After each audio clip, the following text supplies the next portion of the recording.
안녕하세요. 엔지니어 TV입니다.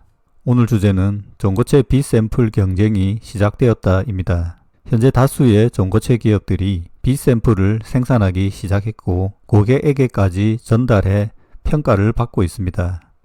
이제 자체 검증에서 고객 검증으로 넘어간 상태라 봅니다. 같이 보시죠. 오토타임즈에서 벤츠의 전고체 배터리는 이미 시작되었다 라는 기사가 나왔는데요. 여기에 들어가는 배터리가 팩토리얼 에너지인데 2차 샘플을 제공했다고 합니다. 현재 실제 자동차에 넣어서 시험이 진행되고 있다라는 거죠. 여기에 큰 의미가 있다라는 기사입니다. 기사에서 주목할 것은 팩토리의 샘플을 시험하는 완성차 회사가 벤츠라는 것이라는 거죠. 벤츠의 시험 조건이 매우 까다롭기 때문이라는 겁니다. 실제 벤츠 시험에 통과를 하면 다른 완성차 기업들에게도 별도의 기술을 설명할 이유가 사라진다라는 거죠. 이 샘플은 6월 첫 번째 실차 샘플을 제공했고 결과가 좋았기 때문에 2차 시험 샘플을 지급한 것이다 합니다. 벤츠의 첫 번째 실차 시험 결과가 좋았던 만큼 2차 샘플 시험 결과도 좋다면 실제 벤츠 자동차에 장착될 가능성이 높아진다라는 겁니다. 자, 그러면 C 샘플로 넘어가게 될 수 있겠죠. 현재 전고체 배터리 상황은 팩토리얼 에너지는 10년 이상 리튬 금속 중고체 기술을 개발해 왔다라고 되어 있죠. 자, 전고체도 종류가 여러 가지인데요. 팩토리얼은 폴리머 방식입니다. 현재로는 반고체, 중고체 기술이라고 봐야 되는데, 자, 이 기술은 중국 제조업체들이 하는 반고체 배터리와 유사한 방식입니다. 그리고 팩토리얼은 자동차 기업들과의 관계가 좋은데 스텔란티스, 메르세데스 벤츠, 현대와 같은 주요 자동차 제조업체들의 지원과 협력을 받고 있습니다. 메르세데스 벤츠의 첫 번째 B샘플을 보낸 것은 6월경입니다. 그리고 4개월이 지난 10월에 두 번째 샘플이 들어갔다라는 거죠. 뭔가 진행이 되는 상황으로 볼 수 있겠습니다. 배터리의 용량은 개당 100A인데요. 사이즈가 꽤 큽니다. 파우치 방식으로 롱셀 사이즈입니다. 첫 번째 샘플은 1000개 정도가 보내졌다고 하는데요. 두 번째 샘플은 물량의 크기가 더 커졌을 것으로 봅니다. 팩토리얼이 추구하는 궁극적인 에너지 밀도는 90kWh 배터리로 충전당 600마일, 966km 이상의 차량 주행거리를 확보하는 게 목표입니다. 배터리 제조 시설은 23년 10월 매사추세츠에 파이로스 라인을 만들었죠. 여기의 용량은 200메가 정도인데요. 현재 미국에서는 가장 큰 전고체 제조 공장입니다. 그리고 최근 4월 한국의 LG화학과 고체전지 개발 가속화를 위한 MOU를 체결했는데요. 이것은 한국에 전고체 라인을 만들려고 하는 게 아닌가, 거기에 LG화학이 소재를 공급하고자 하는 것이 아닌가, 이런 해석도 하고 있습니다.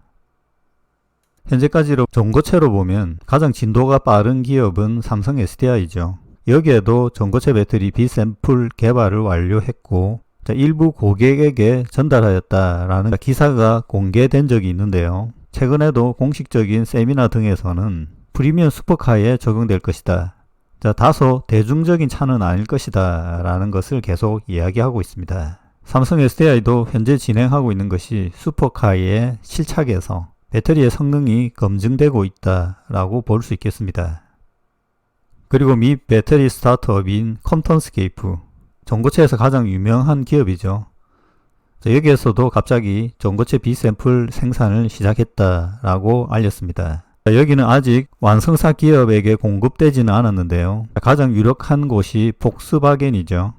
컴턴스케이프는 22년 말에 A샘플을 완성차 기업에게 공급하기 시작했는데 여기에서 폭스바겐의 자회사 파워코와 라이선스 계약을 체결했고 현재 폭스바겐이 컴턴스케이프 지분을 17%를 보유하고 있습니다. 그리고 최근 B샘플 생산을 시작했으며 전반적인 상황을 보면 곧 폭스바겐 자동차에 장착하여 테스트가 진행될 가능성이 높습니다.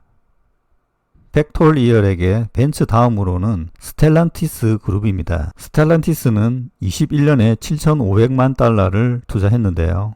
여기에는 구체적인 일정도 나와 있습니다. 다치 브랜드의 데이토나 시범 차량에 2026년까지 팩토리얼의 배터리가 장착될 예정이라고 합니다. 자, 이건 상용차는 아니겠지만 데모 차량의 목적으로 기술을 검증하고 실제 주행 조건 성능을 평가할 수 있기 때문입니다.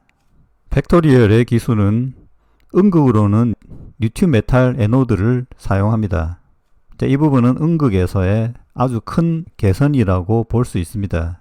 자, 하지만 고체 전해질을 사용하는 부분에 있어서는 폴리머 기반이고, 폴리머 기반인 경우에는 소량의 액체 전해질을 추가로 주입하는 그런 공정이 있는 경우가 많습니다. 팩토리얼도 이런 경우라고 현재 알려져 있습니다.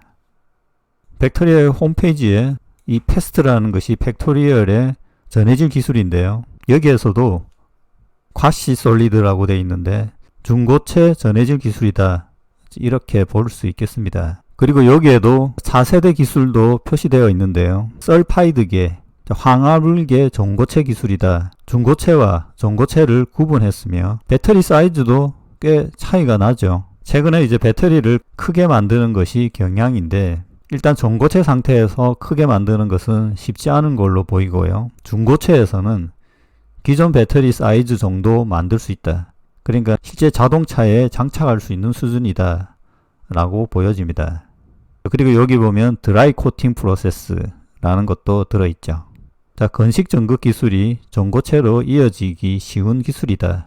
하지만 건식 전극 기술 자체가 쉽지가 않습니다. 자, 현재 그런 기술 변화 과정을 볼 수 있습니다. 자, 현재 다수의 전고체 기업들이 B샘플을 생산하기 시작했고 고객에게까지 전달해 평가를 받고 있습니다. 그리고 후발 전고체 주자들도 B샘플 공급을 서두르겠죠. 이렇게 되면 추가 B샘플 공급, 고객들이 정해지고 B샘플 공급 경쟁이 시작될 것으로 봅니다. 자, 이런 과정에서 어떤 기업들은 결과까지 나올 수 있고요. 본격 양산의 시점을 C샘플로 보면 1년 이상은 걸릴 것으로 보는데요. 어떤 기업이 가장 빠르고 어떤 결과들이 나올 것인지 상당히 기대가 됩니다. 지켜보도록 하죠. 마치겠습니다.